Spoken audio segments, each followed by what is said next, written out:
How to convert to save Excel into PDF in Portrait.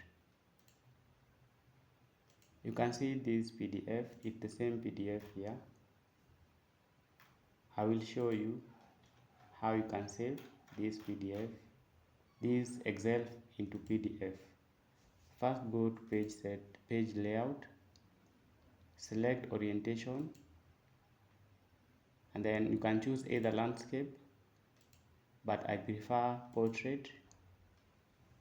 Then go, you can see this page setup here, click there. It's already in portrait as you can see.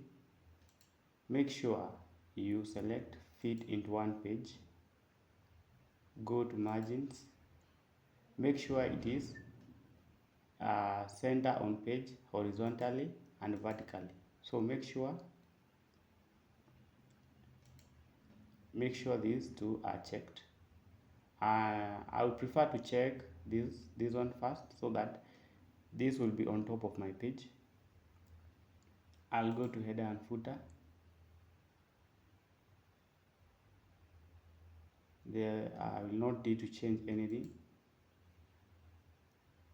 Then you can select print preview. This will be your print preview. Go to save as, select desktop.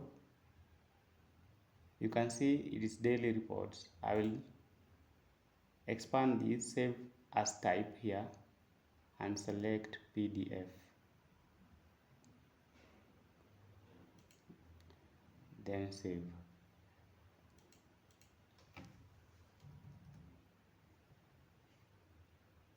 Feb. Then save. Then we can open our PDF. I can just minimize. Now you see the way our PDF looks like.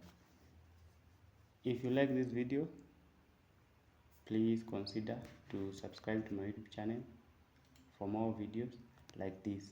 And before I finish, I can show you that's the second way. This you must have Adobe PDF, this one here. So it's simple, just go to save as Adobe PDF. Then sheet, you can see sheets. I will fit to paper width, and then I will convert to PDF. Then just say yes. I will change this one, then save. Then I can just change here to, then save. So it's saving into Adobe PDF. It's going to open automatically. Now here is our Adobe PDF. Here is the one we printed. There is no much difference. So thank you. If you like this video, please consider to subscribe. I'll see you in another video like this. Thank you.